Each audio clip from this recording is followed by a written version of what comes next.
Happy Halloween, everyone.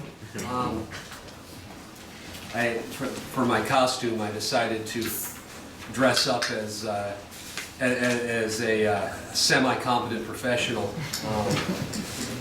We'll see how long the jacket might not survive the first half hour or so of the talk. We'll see. So we'll start off with a little story. I got the camera staring right at me, so I'm used to that. I gotta watch my jokes, right? I'll tell you a little bit of the story of this paper, the very short version of this paper. And I've had the chance to meet a lot of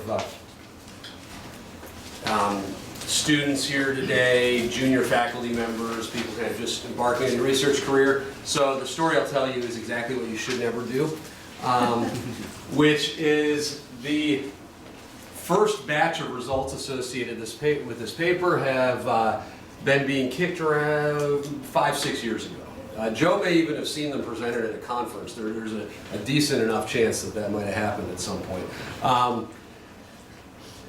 Paper kind of got pushed aside for other things for quite a while. It re-emerged later with 3 new co-authors and a completely new spin, a completely new perspective that really tries to connect in behavioral economics and really sort of, I would say, go a little bit bigger and more daring than a lot of empirical micro work tends to today, including much of my own work, where you tend to sort of play it very safe and stick to a policy evaluation, empirical, mostly harmless econometrics, causal inference type of analysis, and kind of stay very strictly in your lane, often atheoretical, maybe motivated by some sort of economic theory, but not really trying to sketch out a model, not really trying to say too much about mechanisms. Well, here's a case where we've got that in here, but then we're also trying to do a little bit more with it and trying to move the ball forward, a little bit of a more daring way as far as the broader literature on nudges. So I'll talk about that and kind of how that comes together. So much of what we're doing here, you'll see the disclaimer, this is the first paper out of, its reimagined version, which are being dusted off and improved, has become kind of the first paper out of this R01 grant from the NIH. And what we're really trying to do here, set up a theoretical framework, provide some sort of testable hypotheses, and just kind of try to move the ball forward as to this broader question of really why nudges work, what's going on inside people's heads as they're being influenced by these nudges. And largely what we're doing is also trying to then set up the rest of the papers that will be coming out from this grant. So it's going to be a little bit more of a circumstantial evidence type of case than maybe even I'm used to doing. But I think it'll be interesting and set up some interesting discussion. So, big picture, nudges. It comes out of this idea of libertarian paternalism. You see the quote here from Sunstein and Thaler, who literally wrote the book on nudges. So, where nudges come from is this idea that more conventional types of policy type interventions are costly to individuals in either a time sense or a money sense, or in terms of just more directly restricting freedom. Right? So if you want to incentivize people, say, not to smoke cigarettes, well, there's cigarette taxes. Well, that's effectively going to be making people poorer. Right? There's minimum purchase age laws, these restrictions, which are just sort of trying to essentially make the time cost or prohibitive, if you think of it that way. And there's things like, well, you have to go outside to smoke your cigarette, working on this time cost dimension. So those sorts of more traditional policy levers,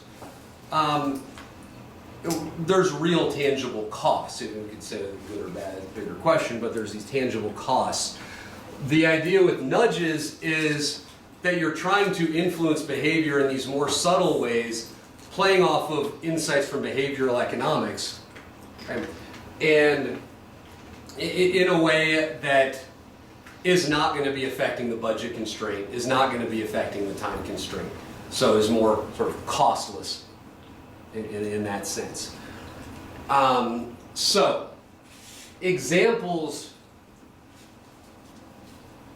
social comparisons and pro-social appeals be a classic example of O-power experiments in kind of energy use and resource use, water use. So what we're talking about there is just very simply informing people of here's your energy use, here is the energy use of people in your sort of households, the typical household of your size in this area. The idea being that, again, you're not charging people more for using more energy. You're just pointing out to them that, hey, you kind of use a lot of energy. And that's considered as a nudge, and then turns out that can influence, at least on the margin, certain behaviors related to energy use. Commitment devices. There are, so this is pre-committing, a pre-commitment strategy to prevent your future self from screwing up, basically. So there are websites where you actually can, you can put your credit card in, and you are committing yourself to certain courses of action, to certain behavior change in some kind of measurable way, where if you don't meet those goals, you agree ahead of time to donate a certain amount of money to charity if you don't meet those goals. These sorts of things where you're not literally, not a tax, not a restriction, voluntarily signing up for these sorts of things.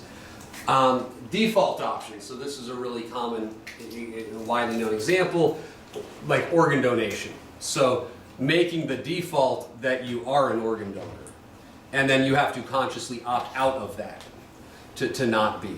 And that's been shown to substantially increase organ donation rates.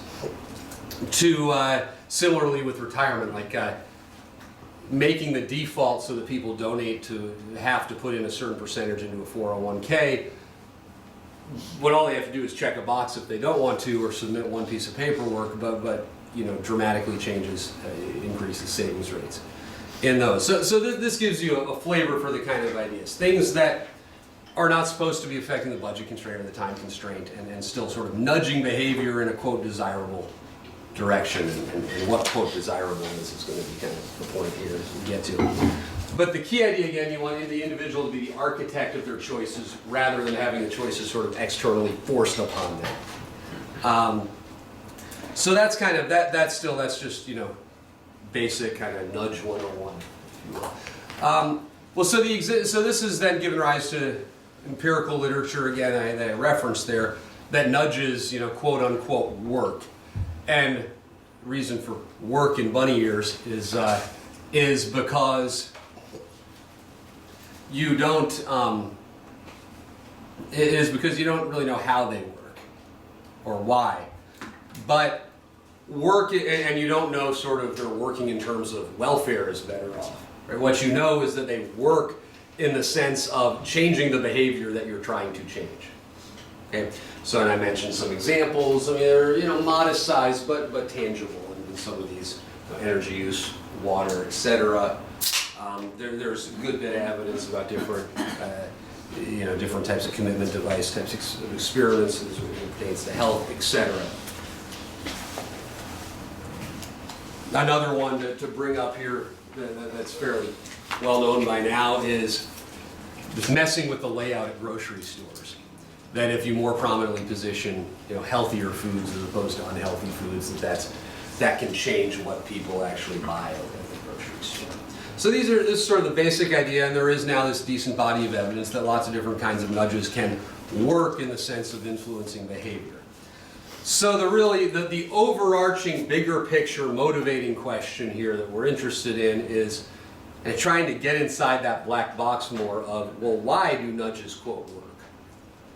And then trying to, and this isn't just us, I mean, this is a shift in the sort of broader literature about nudges, more recently, trying to kind of get inside what is going on inside somebody's brain when they are being influenced by a nudge, in other words. Of course, important when you start trying to think about welfare effects and different theoretical models that might be behind consumer choice, of course, important on the policy front, because if these are, if you can get the same sort of effect in terms of, let's say, obesity from some sort of a nudge type mechanism as opposed to like a sugar tax, right? And the nudge type mechanism is unambiguously making people better off. Then that has implications for policy. So these are the sort of things we're thinking about and interested in. So what drives the changes in behavior? What's going on inside somebody's head when they are influenced by the fruit stand being strategically positioned rather than the candy, the Halloween candy, right? Now, of course, there's a reason there's not a ton of work trying to move in that direction, because this is really hard, right? Crawling inside people's heads is not the easiest thing, and to come with some IRB issues. So that's really, when you try to move in that direction, it's necessarily going to be a little bit squishy and sort of an ongoing discussion. But that's what we're going to try to at least move the ball from the 50-yard line to the 40-yard line, I guess you could say, a little bit, rather than necessarily hammering the door shut, rather than necessarily scoring the touchdown here. But I think it'll be interesting. By the way, I'm used to the free-for-all seminar style, so I don't know how you do it here with the camera. Makes things much more official here. But feel free, any just to jump in. So what are we going to do? That's kind of bigger picture, overarching motivation, zooming into, well, what are we really going to be doing in this particular paper? So we're going to be exploring these different issues in the context of a kind of particular type of nudge that's very policy relevant these days. Mandates for chain restaurants to post calorie counts on menus or menu boards. So you've probably noticed this. If you go out to any kind of chain restaurant, that increasingly, get to this more, increasingly over time, chain restaurants will have had, now by law they're all supposed to if they have more than 20 locations nationally, but it's sort of been over time to see more and more. The calorie counts are going to be right next to the item you order, and it'll be in the same font size, sort of screaming at you, essentially, right? So it's not hidden in the tiny little font, and that would be on the menu board if it's a walk-up, or on the printed menus. So, what is this exactly? Why are we considering it to be a nudge in this same kind of spirit? Well, the nudge, the behavior you're of course trying to change here is healthier eating choices of restaurants.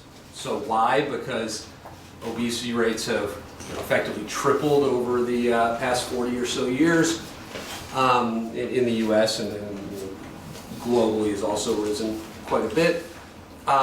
Restaurants are considered, it's evidence a little bit mixed here, but restaurants are considered to be a contributing factor to the rise in obesity, serving disproportionately unhealthy food. It's kind of a little bit of a chicken or the egg thing there, as far as just demand driving the restaurants, etc. The evidence base, I'd say more or less suggests it's a little of both. But and then also, so then there's, well, why might restaurants causally contribute to obesity? Well, there's plenty of evidence suggesting that systematically people underestimate the number of calories they're eating at restaurants. And it's not just fast food. In fact, even more so than fast food.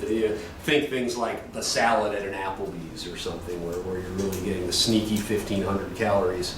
So there's this evidence base on that. And so you put it all together, and you kind of have the target for the nudge.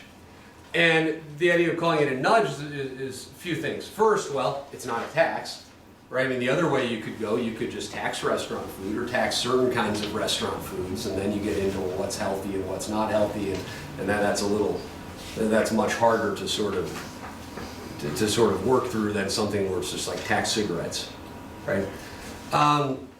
Then you also are not affecting time costs. You're not saying, these are real policies in some places, no new McDonald's, no new fast food restaurants can open in our city.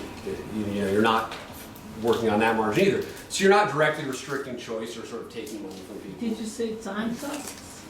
Yes. In what way does the opening of new fast foods influence the time cost? Well, thinking about it from the perspective of time to get a particular, like if I have decided I want to get fast food and the nearest restaurant I want to drive through is around the corner versus having to drive 15 minutes. So I mean, it's commuting time cost. Yeah, it's the commuting time cost that we have right here. Yeah. And then I would say that's kind of the motivating idea. There is this branch of the obesity literature trying to get at the causal effects of restaurants opening on obesity, and to the extent that's framed out of an economic intuition, that's kind of course, there's also the time cost of paying attention not just to the price but also to the calorie. Yeah. And it's something I can certainly testify on from my own experience. You have to learn. The whole theory behind why these calories matter and how many calories you should use, and time costs of paying attention to calorie counts are quite substantial. Oh, that's a good point. So I'm talking even before the imposition of, say, any kind of calorie count law, just in general, that a new restaurant moves in or doesn't move in, influencing sort of commuting time to get restaurant food. But it's true that even that is a bigger question, because I frame that out of, assume you are going to get fast food tonight, and of course that's an endogenous choice, and if you getting fast food is sort of faster than, even going out of the city to get fast food is probably faster than cooking your own meal at home, and so I realize that there's more to that, but yeah. So two questions. One, should we be thinking about this, or in what ways should we be thinking about this differently from the Nutrition Labeling Acts of 1990 on sort of products you're buying in a supermarket? And then second, because I'm aware of at least some of that literature, how much in the way of voluntary self-disclosure of calories in restaurants occurred prior to any mandate? So I think you're basically just setting up my next couple of points, which I appreciate. The nutrition, I'm not sure if this is 100% parallel the sort of in-grocery laws as far as, well, so to what extent was that information available previously in the question?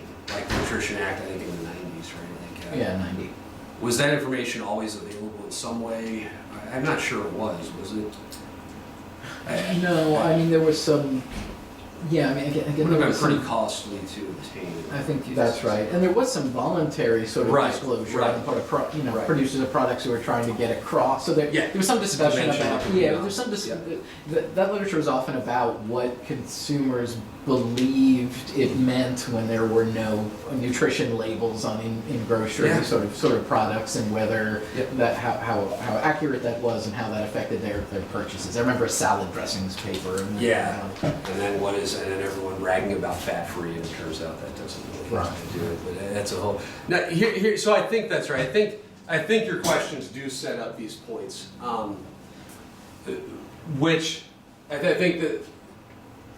So we're calling it a nudge because it's an intervention designed to influence behavior. No direct kind of time or money cost type of situations. So the other thing that I think really makes it interesting as a nudge is that this is really, it gets called in all the prior literature, there's a bunch of studies sort of going into a McDonald's, standing outside, getting people's receipts, these kind of things. So there's sort of a bunch of those types of studies. It gets always called a treatment about information. Providing information. I think it's a really important, subtle but really important point that that's not really what this is doing. The information was always there. It was always available. I don't think it parallels sort of the food in the grocery store aisles where consumers really, in a lot of cases, could not track down that information otherwise. Prior to the introduction of any kind of calorie labeling on menus and menu boards by mandate, these restaurants were already required to have that information available. Now, it was just sort of a matter of salience, of subtlety. That information basically had to be available on request in one way or another, whether it's you go to a fast food restaurant, you ask for the information, and they have these printed laminated cards. Have you ever seen that, and they give it to somebody? Yeah, go ahead. Well, this might be kind of a semantic issue, but I never knew that was the case. Yeah. And presumably, if most other people are like me and they don't know that you could just walk into a Burger King and ask for the nutritional value, isn't this kind of observationally equivalent then to an information shock? No, it's not semantic at all. I mean, that's core to everything and part of what I'm saying is going to be we don't necessarily know going in, Right. but just drawing out how it is a little bit different. So yeah, I mean that's sort of an empirical. But is there something key to your model that disentangles the selection process of costly search for information versus costless information? Or is it, I'm curious why... You're lowering the cost of information. Sure, and I think everyone would kind of... So we could agree to frame that. it that way, and I don't think it's going to sort of affect any of the math or anything Okay. in the model. I mean, I'm using the word salience, but I still think that's, so maybe that distinction is semantic. So I would think of salience as just another way of saying lowering the cost of accessing particular. Yeah, I mean, information. I think that's all fine. I wouldn't have even thought twice, except for the fact that you seem to be making a clear distinction. So I think that's a good point. I mean, the reason I want to make that distinction is because if somebody it's a little bit anticipating ways I don't want this to be kind of interpreted because someone could interpret this what I have coming as sort of you should get rid of any mandates that restaurants need to tell you what's in their food, and that's not where I'm going with this, right? That the margin and the increment we're talking about here is going from an environment where the information was available but had to be consciously accessed to one where the information is literally unavoidable. So just to be, it's more as we draw out policy implications that distinction matters, I think. So, but this is, there is this distinction, and this again goes back to, well, what's in people's heads and how do you know, and can we think of testable hypotheses and so on. So, yeah. I still think that since you are a fan of household production models, I think as a labor economist, the easiest way to phrase it is that when you produce nutrition is your ultimate Z that you want to produce in terms of Becker's commodities. Mm-hmm. And so you have the cost of producing this nutritious meal, mm-hmm. and the information on the calories is one of the elements that mm-hmm. in the production function. Mm-hmm. The number of calories is one of the if the Z is good health, yeah, then the calories are an element in the production function. Mm-hmm. And the cost of using the right amount of calories has a time. Is a time element. Mm-hmm. There's a time mm-hmm. cost and a monetary cost. And when the restaurant provides this calorie information in an easy way by advertising it for you, it just lowers the cost of producing ultimately good nutrition. Yeah. So that might, maybe another way to phrase it that economists might like. I don't know. So yeah, I agree with that. Makes sense. Let me sort of tilt this. So I think you can see where I was going with that point, right? That this is not really a treatment involving information that was previously unavailable. Then by mandate, now restaurants have to go in the lab and test, and they weren't already doing that. And now this is new information that was fundamentally unknown before. what we're talking about is rather than having to go on the internet and get the information, ask for a card, or the other thing you probably have seen before is it would be in very small print, posted on the wall, one of the walls of like a fast food restaurant. So it's going from that world to one in which it's in the same font size, essentially unavoidable. So I think in the spirit of what you guys are saying, I think the interesting and relevant point here is this question of what is the optimal time cost of accessing this information, where a sort of more, I'd say standard model, like neoclassical would say, well, zero time cost is ideal. The lower the time cost, the better. Bringing in some of what we're going to talk about from behavioral economics might be arguing that that the optimal time cost is not exactly zero, because what you're doing is removing sort of the freedom to avoid the information if you prefer to avoid the information. So I think that's a little subtle, and it's not uncontroversial, but that's kind of the food for thought, food. As after this, we're all a bunch of us are going to go to dinner and just eat entirely too many calories. But, Don't go to a chain. Well, are we going somewhere that has calories? It's probably not. Yeah. So anyway, with this, so we'll come back to some of these points. So going from, well, what's the actual policy lever that we're going to be looking at, and why is it important? Well, most people don't know this. The Affordable Care Act, we all know that was health insurance, Obamacare, death panels. Just kidding. We all know that part, but there were a whole bunch of tiny things tucked away in there, and one of them is this mandate for restaurants with 20 or more national locations to post this information. Same font size, etc. So again, it's sort of moving it from this costly in terms of time access to the unavoidable, right?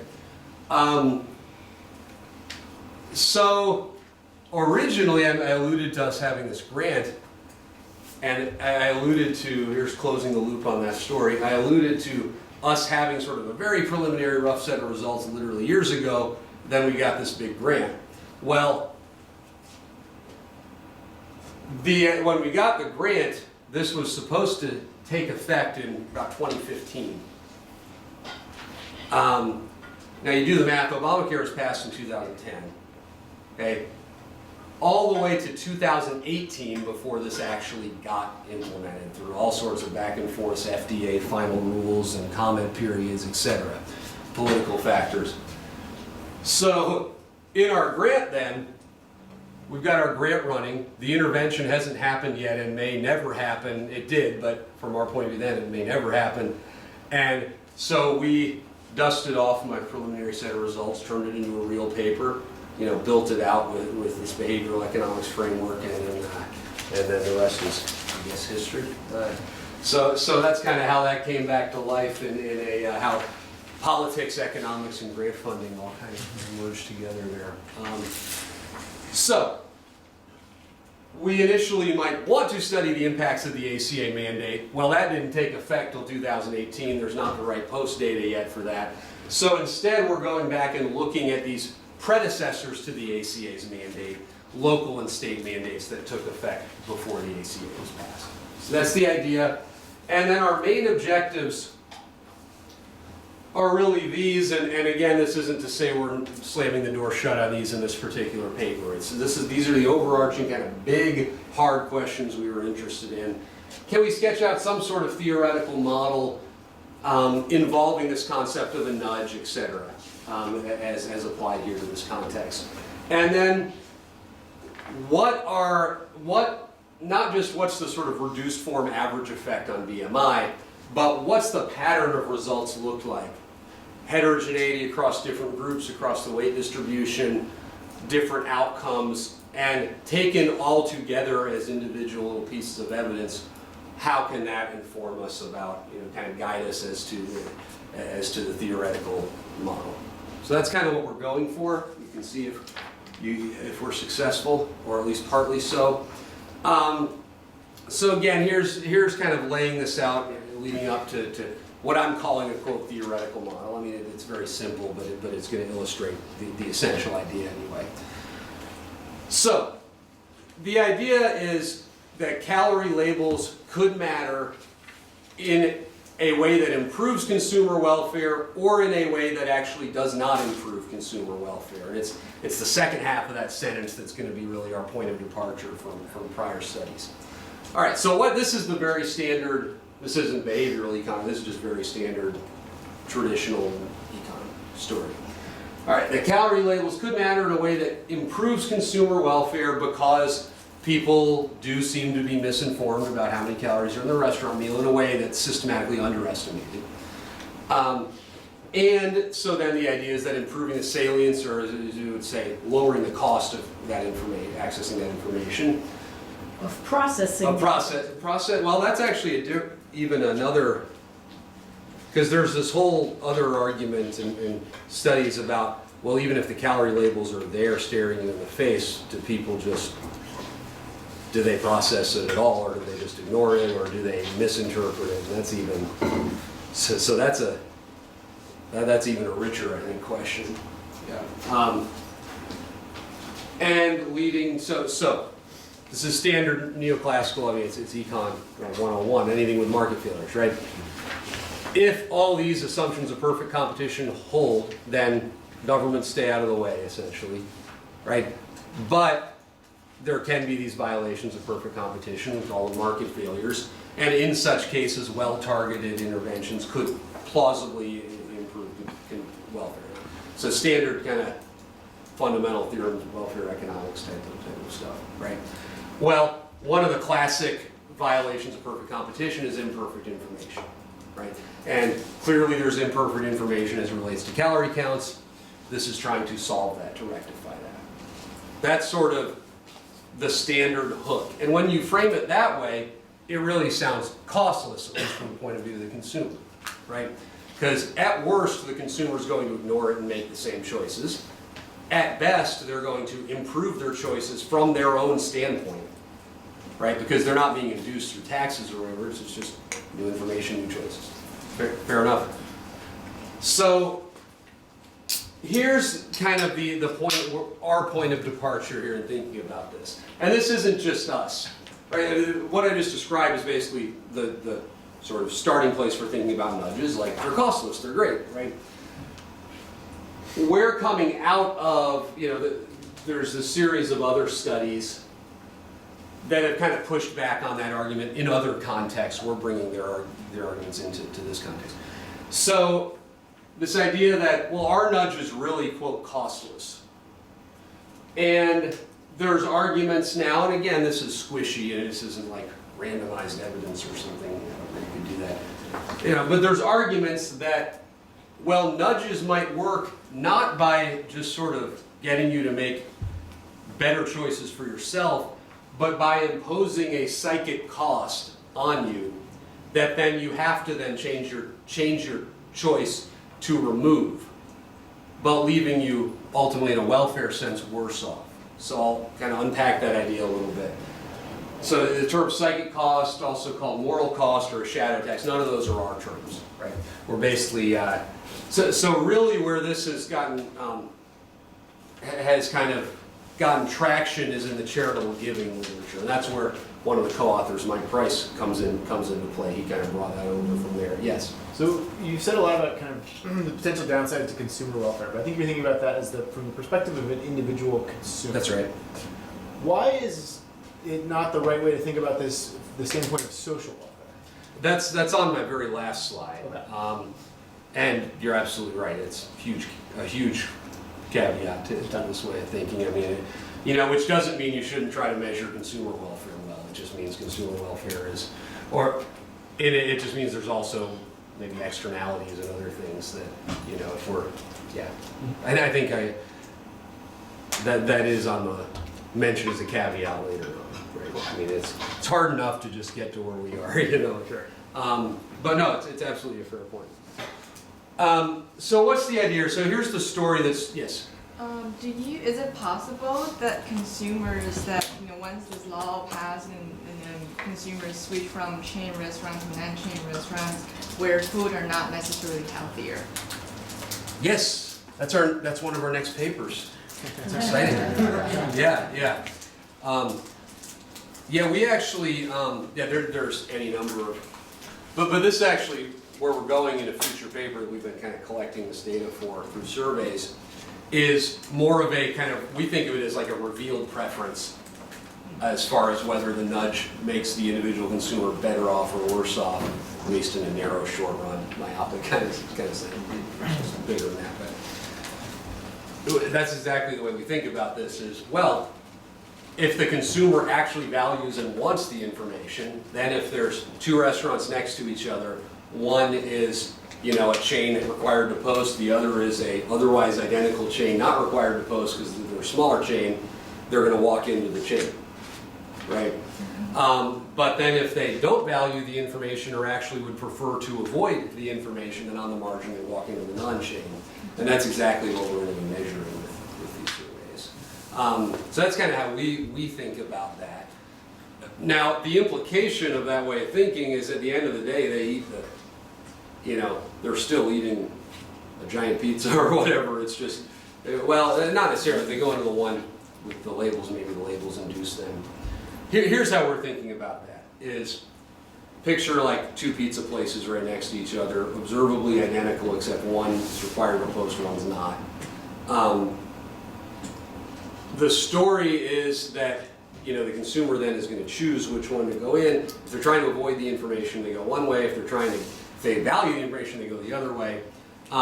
When they go into, if they value the information, they go into that one, and now they're making healthier choices, and this is good, right? Well, if it's clear, revealed preference, good from a welfare standpoint. They go in the other one, not. Yeah, I mean, I think that's, so they're not at the end of the day eating the same thing, but that's the way we're thinking about it. But no, I mean, how they respond, so I think where your question came from is more just almost an evasion type story of, well, they just change what they eat and keep eating the same thing, and so they don't lose weight. We would say, yes, that's very possible, and if that's what we observe, it's consistent with what we think is moral cost equity. So back to this, I think this example in the charitable giving literature brings this out much more clearly. So the story Levitt, List, and others have pushed there is, you can think of charitable giving kind of calls or asks or whatever as a nudge in the same sort of sense. Well, the ask itself is not a money cost, and it's really only a trivial time cost. So, think about, everywhere I've ever graduated from calls me and leaves me voice messages constantly and some other stuff, right? If they can find me.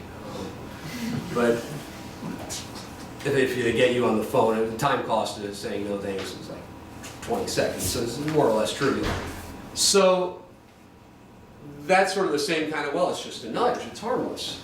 And so the argument they're making is that the ask itself, and we've all felt that kind of twinge of guilt, right? If we're going to say no, that the ask itself is imposing this shadow tax, is imposing this cost and sort of immediately instantaneously lowering our welfare. Then we might give to remove that shadow tax. You with me? So but then we're worse off personally.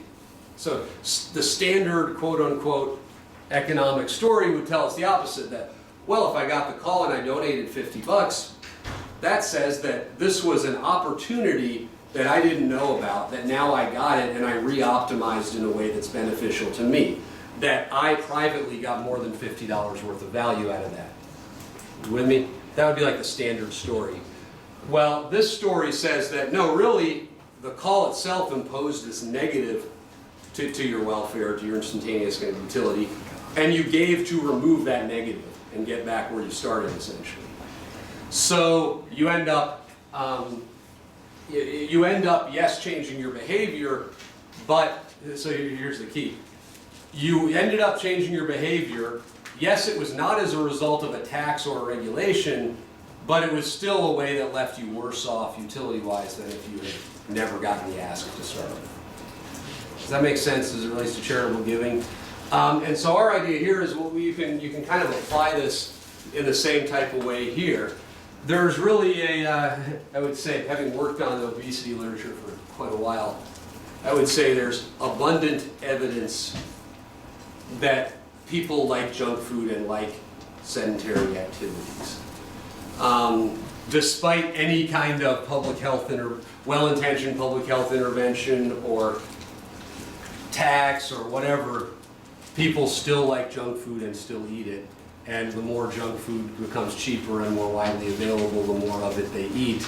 And that there's something in there about, we could get into time and consistency and other types of things, which I think are partly going on there. But, people tend to like to go out to a meal and have a good time and not really think about it too hard, I think. In other words, saying that people, you can be 30 pounds overweight, you can, and still be better off than the counterfactual world in which you're 30 pounds lighter, but you also have not had the enjoyment of all these meals and all the hours of video games you play. At least conceptually. Now, some behavioral economists you can push back on that and say, well, it's there's my time and consistency and preferences. You can push back on this, but does this make sense? Though the idea that optimal health is not necessarily the same thing as utility maximizing health. Optimal from maximum health is not the same thing as maximizing utility. So the same thing someone might be, we can think of ourselves going out after this, that might just want to have a good time and kind of blow off steam, and then these labels are kind of screaming you in the face, and sort of you're in front of all your friends, and you're sort of guilted, if you will, to making a healthier decision, but you would have been ultimately better off without that information and making the more fattening decision. So, this is not uncontroversial stuff. I'm not saying you can't push back on that. But it's at least the sort of the idea we're putting on the table here for testing, which means I should probably get to test. Is it a hard stop for me, more or less? All right, we'll get there. Means I'll just leave off the slide with all the caveats, right? Yeah. So the basic theory, I'll roll through this quickly since I think I've given you the basic idea. So the basic theory, though, is that there's a calorie level X being chosen in a choice environment. That's the key here. There's the choice environment, D, matters. Okay, and that there is this wedge between, again, none of this is uncontroversial. Okay, people are assumed to maximize a utility function that is different than the one they ultimately experience. Okay, you think you're optimizing according to this utility function. Turns out the information you thought you had over there was wrong, and the end result is actually this. Okay, so this wedge between the decision utility and the experience utility is kind of the key here, or a key here. And the difference is bias, is what we call bias. Bias could be misinformation, could be timing, it could be whatever, it's just tautologically, whatever the wedge is called bias. Now what we're also going to add in there is this moral cost term. And again, and the idea is that the amount of the moral cost or guilt that you experience is going to be dependent on the choice environment, which can include calorie labels, but could include other things too. All right, so here's the idea that the actual experienced utility is just the utility you get from a certain level of calorie intake, right? In the independent of the choice environment, minus if you turn on the calorie labels, you sort of instantaneously lose that moral cost. And then you can kind of get rid of that moral cost by making healthier choices, but that's going to lower over here. Yeah. So it seems that the way you set up this model, you're shutting down what I think could be a really important channel to think about the dynamic effects of calorie counts. Yes. So in this, you only have this X. That's kind of the only thing that utility is a function of. But utility could maybe also be a function of kind of your own BMI or your own health status, right? And so you can imagine a dynamic model in which I've done the okay. yes, so, yeah. Right, and then so what you should see is you should see this psychic cost, kind of attenuate over time. Yep. As people get healthier and healthier. Interesting. Right, because your BMI is going to be a function of the cumulative decisions you've made over X, right, which will be affected by T. So what in the predictive, that gives you a prediction you could maybe test in the data, and that this effect should be larger at first. But potentially, as people lose more weight, they become happier. They still face this psychic cost every time they order. If you go away, but you should see this unhappiness or whatever. This margin should start to decrease over time if it's really making people healthier.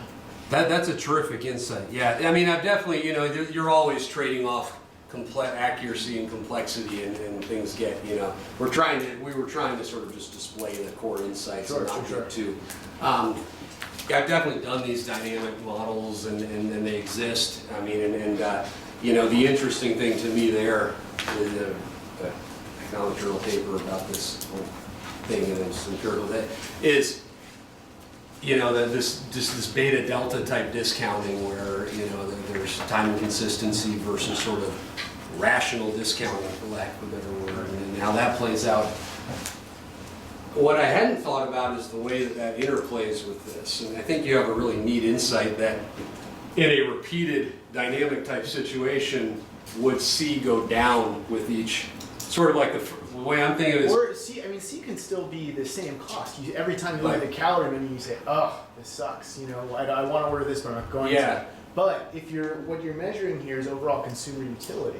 Right. At some point, if people are becoming healthier and their utility is a function of both their consumption choices and their BMI or their health status, at a certain point, if this is having an effect on their BMI, which you should I think I see. Then their disutility from this nudge should get smaller over time because they're happier about this other thing that enters in their utility. So we are thinking about the effects on weight as being sort of tossed in here to this just generic catch-all term where that's going to be, and I've actually raised this, I think there's, so we don't explicitly have health in there, and sure. I think we're thinking about that as going just utility with a certain calorie level X is going to be not just your enjoyment of that food, but it's also going to incorporate that trade-off. So I think we were thinking of that going in there. But the dynamics are interesting. I mean, I really think this idea that the moral cost doesn't have to be constant over time. I mean, I would think the first time there's going to be this sticker shock. After a while, maybe you've updated and it goes away.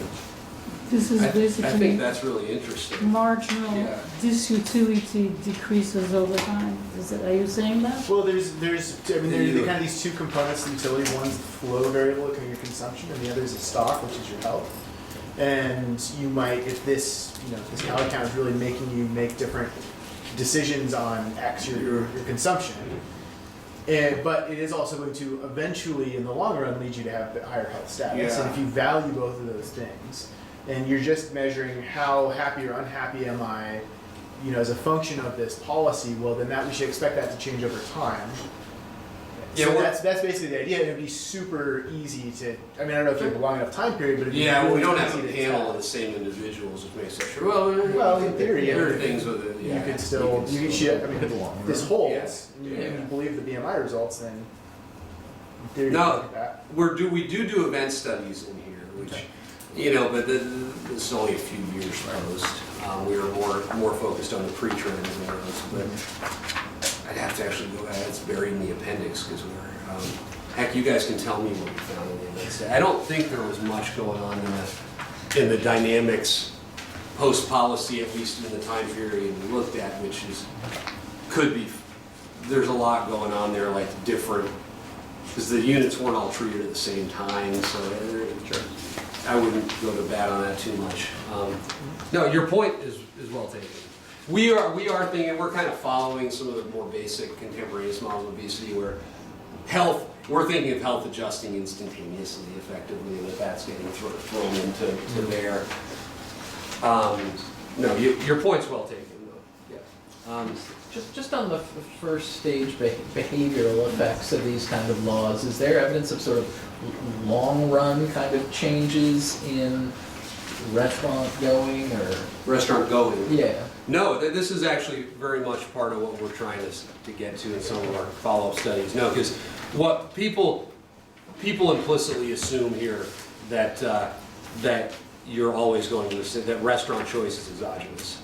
Because what people will do is they'll go to a McDonald's on one side of a river where they did implement the law, go to another one across the river, do it pre-post, and look at the diff, and that's implicitly assuming there's no sorting and no changing the composition. No, that's exactly one of the things we're trying to look at. There's very little time left. Yeah, I know. hope you get to the results. Yeah, that's all depends. On obesity, I'm very interested. Tell you what, how about I get 5 minutes to press on ahead and we see how we go. No, this is I think this is. There's nothing terribly exciting about the econometrics. It's just a two-way fixed effects model with county trends. But the idea here though is if you don't have D turned on, you don't have calorie labeling, right? There's just the bias term to think about, and bias is going down when you have the information unambiguously good. If you do turn D on, now you have this and this, and so if you introduce calorie labeling, bias is going to go down, that's good, but moral cost is going to go up, that's bad, and so you have that. So here's the way we're thinking about it, is think of two groups. There's one group who already is well enough informed, and another group that's not. The high information group is going, if they're already fully informed, if they change their behavior, it's not because of B, because they have B of 0, it's because of the moral cost idea. And then the group that was misinformed, both channels are operating.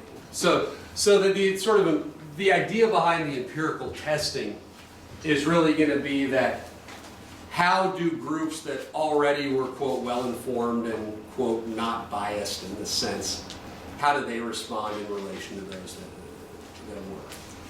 So that's kind of the motivating idea behind a lot of the different empirical way we're interpreting empirics. I've mentioned that basically here. The other thing we're doing to get at that is we do actually have a measure of life satisfaction, which ostensibly is a measure of consumer welfare or utility. So we're going to look at that to the extent we can, with fully owning the fact that that's pretty squishy, and it is what it is. It's the best we've got in terms of actually measuring utility. We can just allude to that increasingly. I mean, that the same life satisfaction measure we use is one used a lot to do the same thing. We're not the first. Let's put it that way. We'll blame others. That's what I usually do. Is it the same one that's been used to see whether taxes make people happier? Exactly. Because Yeah, exactly. Or like the famous Gruber's paper of cigarette taxes make smokers happier, this kind of thing. Yeah, so it's very standard, but it just is what it is. To me, that's a little, what we're after here is more instantaneous utility at a restaurant. Overall life satisfaction. It is, we have what we have. Okay? But we're not resting our case only on that. We're really interested in these patterns of heterogeneity and so on. All right, so what are the mandates we're looking at? New York City, Philadelphia City and County, Montgomery County is by DC. So basically we've got a handful of different MSAs. Right? New York City, Philly, DC, Albany MSA, and King County, Seattle, or the Seattle MSA. We've also got the whole state of Vermont. And then we're kind of grabbing neighbors for the control group to start with. We do a ton of robustness stuff with other ways of doing that, including synthetic controls and so on. Here's a really fun, we spent an awful lot of time here, so I'll at least talk about it briefly. So if you throw out all our stuff with theory and all that, and we just had this as a program evaluation paper about weight, the contribution we'd really have relative to prior literature is right here. It's this point. which is that there were a heck of a lot of laws passed right in one big wave, right before the ACA. California was one. You notice they're not in my sample.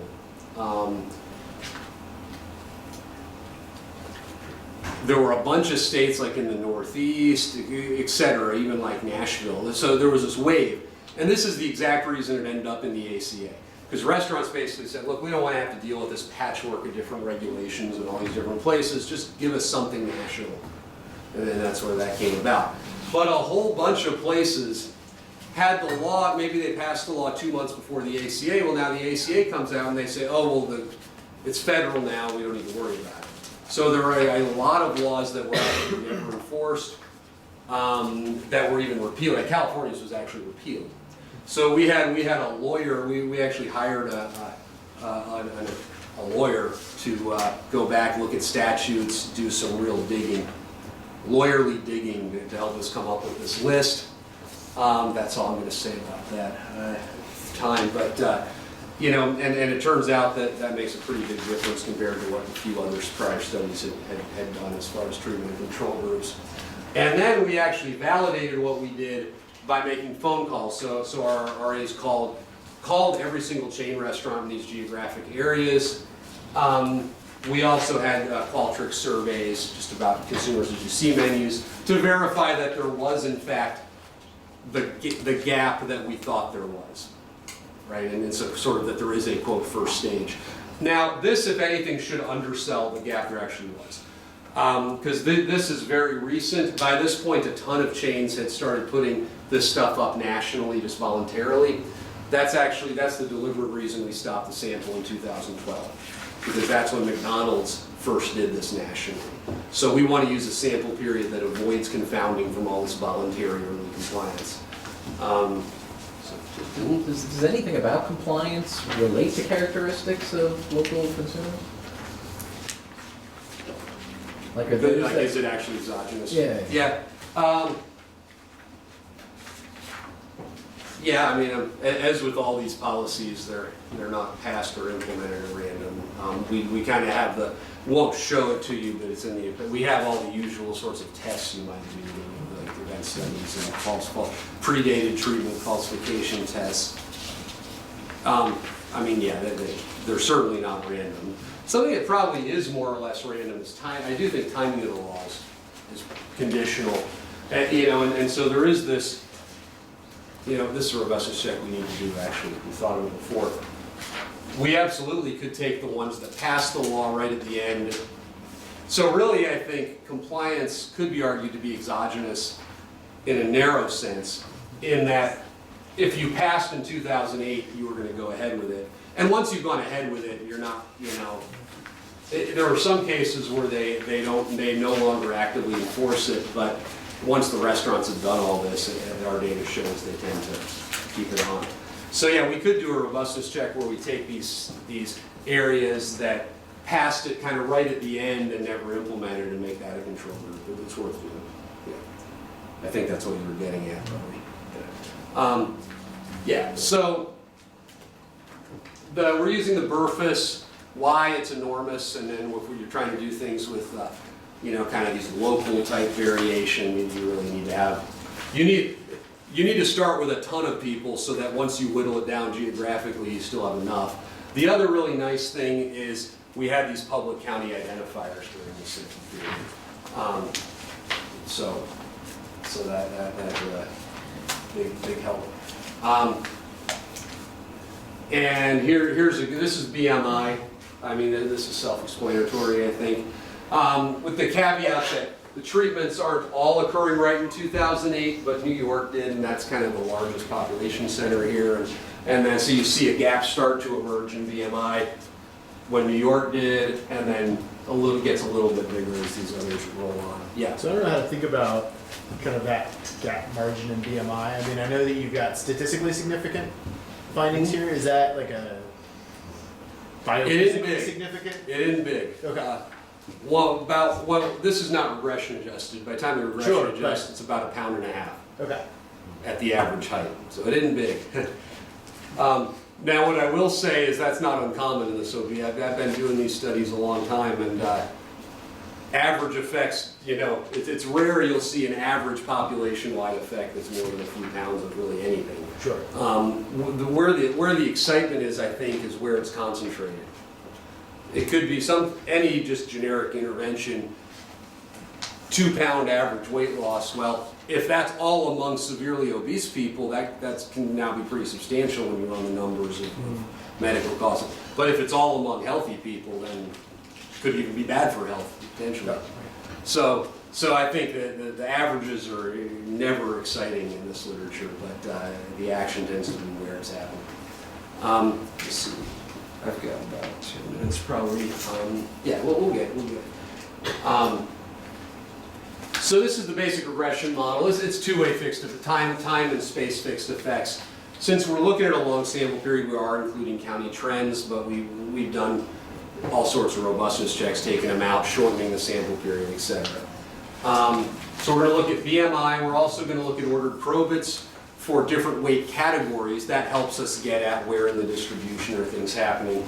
We're also going to be looking at quantile regressions, which even more directly asks that. And then we're going to be interested as well in heterogeneity across different groups. And again, this is about that information versus moral cost.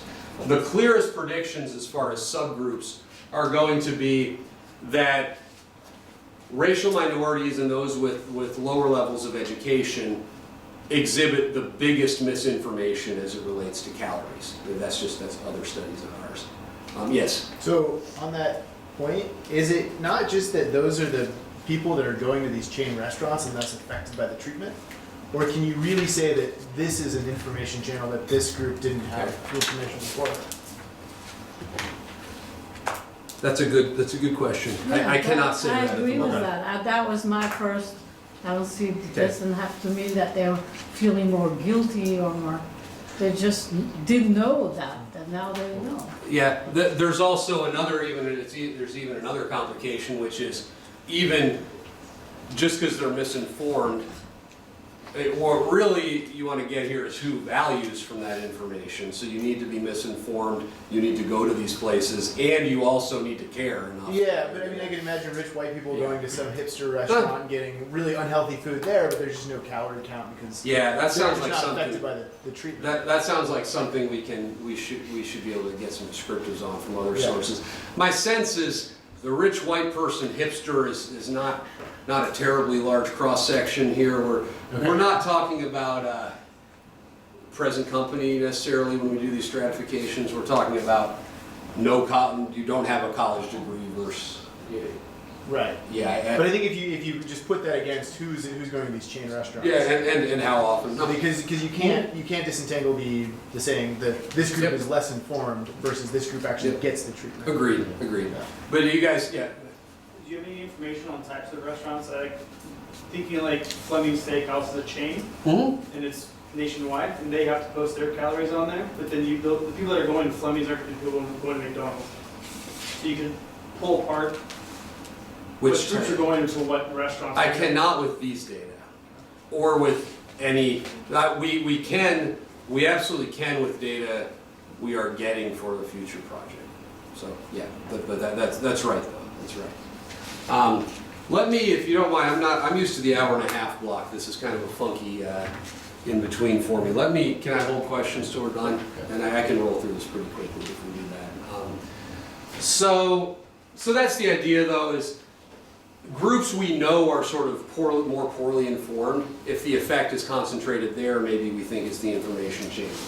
There are groups that we think might be better informed. If you see an effect there, maybe it's more the moral cost channel. And this anecdotally, I think I can see it, the people are sort of image conscious, where they may already be plenty think like Real Housewives of whatever, and my wife likes to watch that. You're already plenty thin, but you're going to be super sort of acutely aware of, if that makes sense. It's a clumsy way of saying it. So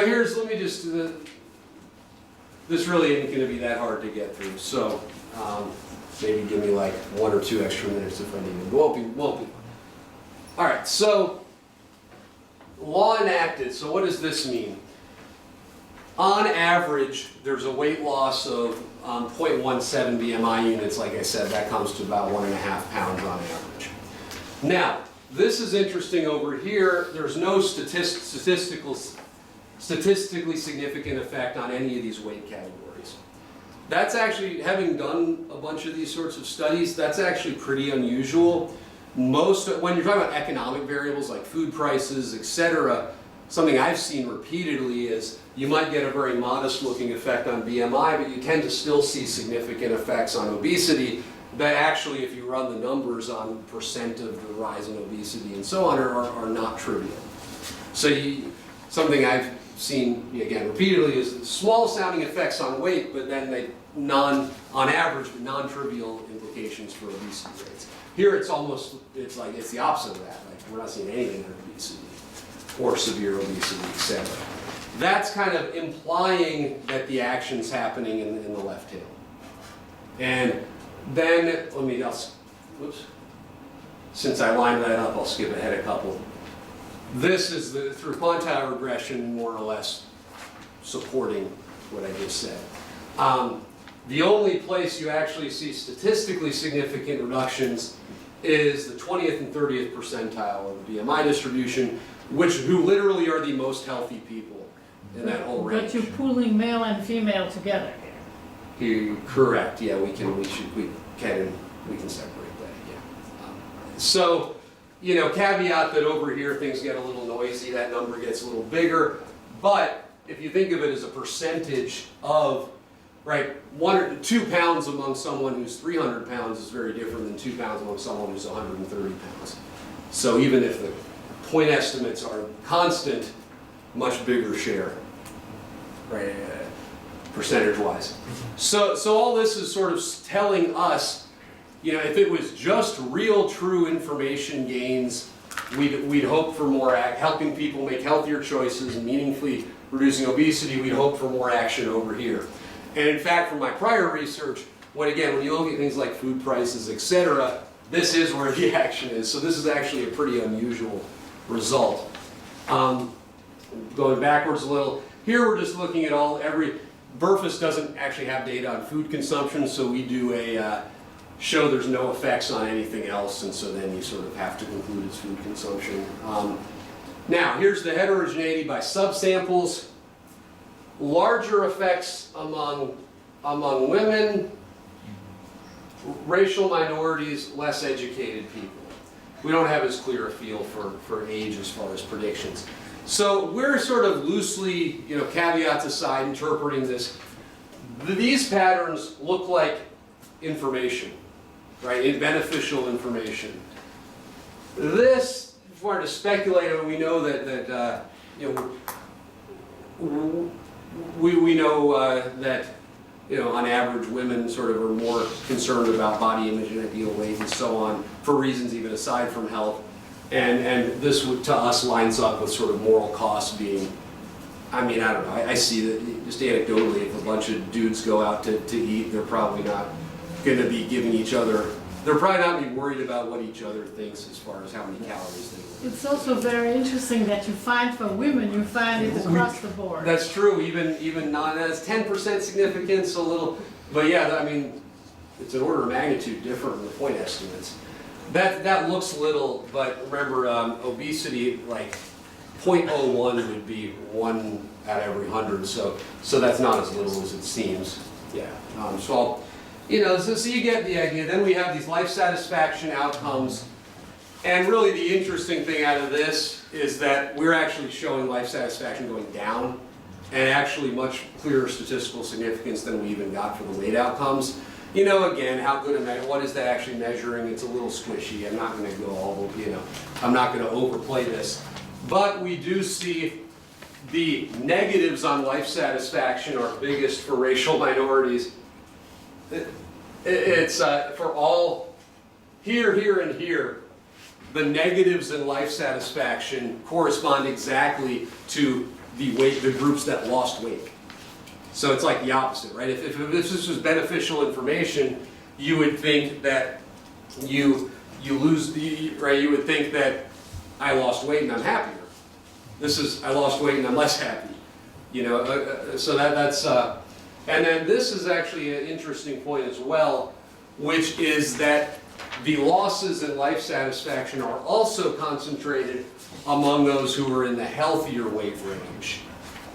Again, it's not ideally, these are endogenous, we realize that the cuts are, but for what it's worth, the reductions in life satisfaction are happening among those in the healthy weight range. So what does this tell us? Well, an interpretation that's consistent with our theory, not the only one that's consistent with our theory, is that the overweight and obese group, well, they're better off from the information, worse off from the moral cost, nets out to equal. Over here, they're not better off from the information, they're worse off from the moral cost, nets out to a negative. So the negative effects on life satisfaction are concentrated in the left tail of the weight distribution. Again, the same exact place where we see the effects on weight. So another interpretation is people in the right tail just ignore them. That would also be consistent with this. Yeah. So an alternative explanation is that those people who responded to the calorie information that was labeled and followed up on it and lost some weight, they also have the time cost of producing healthier meals or possibly switching to a different restaurant and paying more money to go to some green stuff, and they're not happy. It was so much easier just to go to McDonald's and take the kids there. To get to the kind of magnitude, I didn't get into it because of time, to get into the kind of magnitudes we're talking about here, you have to have something more than that meal. There has to be some broader story like you're talking about to get to these kind of magnitudes. Now again, maybe confidence intervals are decent sized. I'm not going to take these magnitudes to the bank exactly, but they're big enough that it would suggest there has to be some sort of, I guess we call it within-person spillover. So we'll wrap up here. The last point, just the pulling it all together part, I just want to make 2 quick points here. One, so there's a lot there. I don't usually try to do these blended theory and empirical talks. Timing it's a little, sorry. It's only a couple minutes. So I tell my students. It works great on evaluations. So the punchline here is we are presenting an overall pattern of results that cannot be explained by only a welfare-enhancing information story. So the pattern of results can be explained by a story that has both information and moral cost channels. Could it be explained by other things too? Sure. This is kind of the punchline that everything together, the circumstantial evidence, you need something more than just the standard information story. Now, of course, then to circle back to the caveats, of course, is that we're talking about consumer welfare in a pretty narrow sense. There are broader issues about, obesity, there's externalities from pooled healthcare costs, and there's also producer surpluses we're not taking into account here. There's lots of things in a bigger social welfare picture we're not getting at, so we're not saying that we are. But again, we see this as being one sort of more entry into this emerging literature that nudges might not be as, quote, benign and costless as they're built. So we'll leave it there. Thank you, guys.